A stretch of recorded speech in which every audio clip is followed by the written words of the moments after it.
North Star Guard online.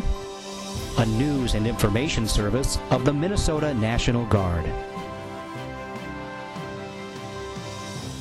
The commander of the 1st of the 34th Brigade Combat Team, Colonel David Elicerio, continues his commitment to keeping families and the public informed on the BCT's progress.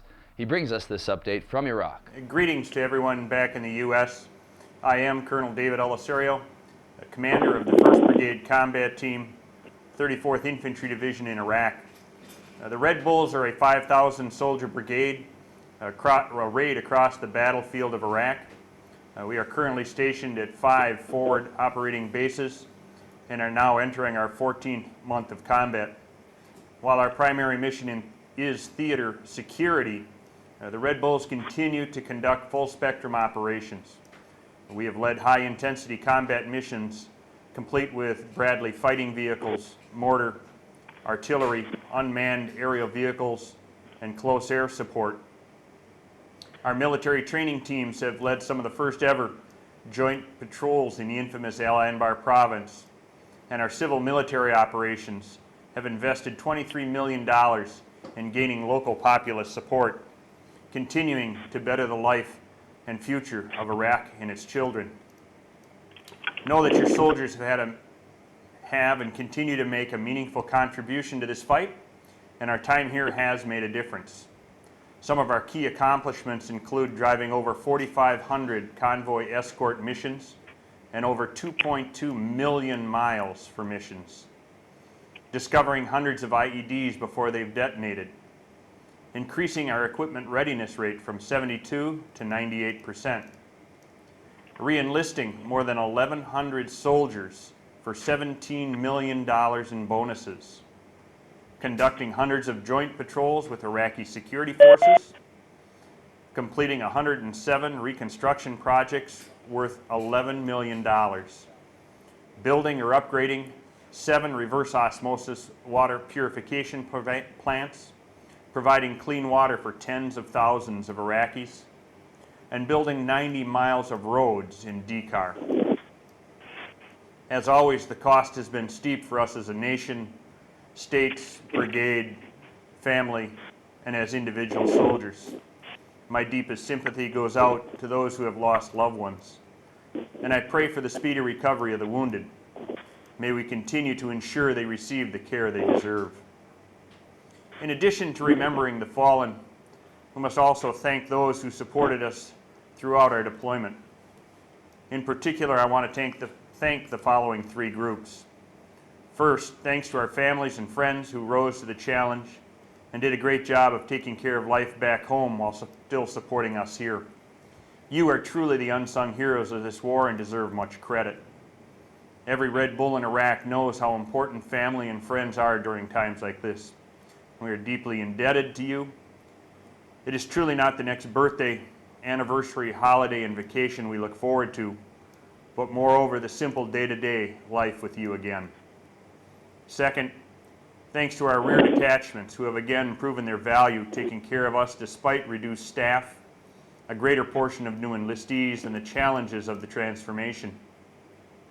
I know you've put in a lot of extra hours for us, and I appreciate it. I thank you for your hard work. Finally, thanks to our hometowns, volunteer organizations, and family readiness groups that have proven themselves second to none.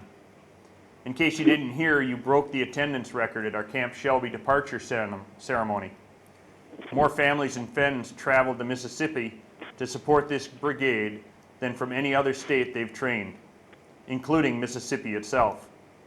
Your level of support continued to show itself in the countless care packages, cards, cookies, and love from home. The steak dinner you put on for thousands of our families in St. Paul and thousands of our soldiers in Iraq was admired across the country. You lead the nation in your support for the Beyond the Yellow Ribbon program, so I thank you. Again, on behalf of all the Minnesotans here in Iraq, from the 1st Brigade Combat Team to the 148th Fighter Wing, thank you for maintaining the home front, taking care of soldiers, supporting our families, and raising the bar. We all look forward to reintegrating back home and drilling again with you in the fall. I look forward to your questions now. The first question will be from Carrie Petrie of the St. Cloud Times. Go ahead, Carrie. Yes, well, first of all, thank you so much for taking the time to speak with all of us today. I'm just wondering if you can share a story about one of your most successful missions, one of the missions in your eyes that was the most successful. Thanks, Carrie. I will. You know, every night I think the successes that will be remembered here the most are the story of the convoys that we run. Every night, starting in the south of Iraq, we line up about 200 semi-trucks and push those things north. We've done that for 14 months straight. And to say that we've done so many of those, you can't remember them all, but that truly is the one thing that keeps this war operating, is the fact that the Red Bulls continuously deliver 200 trucks of needed supplies every night across the most dangerous roads in the world, up to the soldiers who need them in and around the Baghdad area, conducting those combat operations. If I were to try to pick out one of those missions out of the thousands that we run, it would be definitely tough. There have been several of them. The battle that occurred on about January 27th is of particular note. Out of that battle, I believe that the brigade has seen the input of at least one Silver Star, numerous Bronze Star medals with V device for Valor, and several ARCOMs with Valor as well. So the soldiers accounted for themselves well against an armed insurgency of about 40 individuals that tried to ambush the convoy at that night. That particular instance is probably indicative of the nature of security provided to these convoys on a nightly basis. The next question will be from Chao Zhang of the Minneapolis Star-Tribune. Okay. Thank you for your time with us today. I appreciate it. This is a basic question, actually. I'm wondering when the brigade is scheduled to come back home, and if there have been, how many extensions there have been on their time in Iraq there. Yeah, okay. You can ask that one, and I guess I can give the standard response. We had a redeployment date that was originally back around the end of March. We received a 125-day extension that would take us out to about the 1st of August. That was announced in the January timeframe. So right now we're operating on a horizon that the brigade will be out of theater by 1 August 2007. So I can say that date out loud. We have not officially received the date that we will depart theater yet, but it is and will be just slightly before that 1 August time frame. I'm confident of that.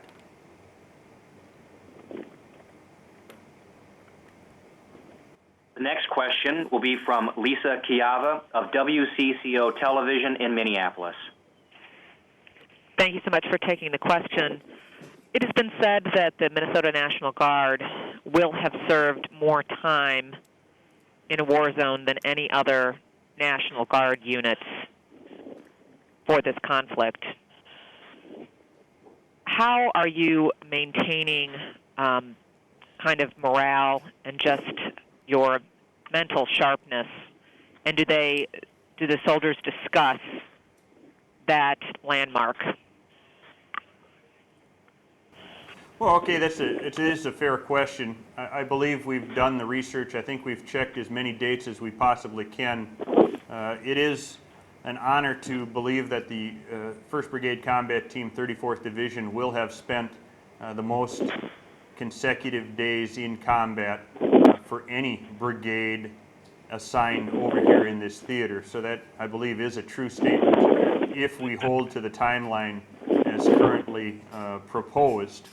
We got to be careful with that. I guess if the Army sends us home tomorrow, which we certainly wouldn't mind, then we'd lose that trophy. But if things stay as they propose now, then yes, that would be a true statement. How do we keep ourselves motivated? You know, this is a time where you reach deep down into yourself, and it's been said so many times before that this is the time that you do it for the guy next to you. for that soldier on your left and right. It's that individual that you don't want to leave behind. As I go about the brigade and I talk to the soldiers that are out there, I'm just so impressed with their professionalism. Truly, they don't have their eyes set on bringing home that trophy. Truly, every one of them would be just as happy to go home today as stay here until July. But if they're going to stay here until July, they want to make a difference.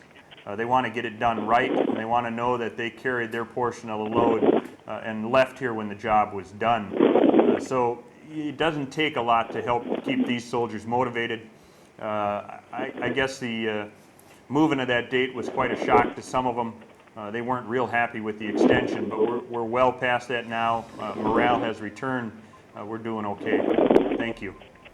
For more information on the 1st of the 34th Brigade Combat Team's deployment, visit us at minnesotanationalguard.org.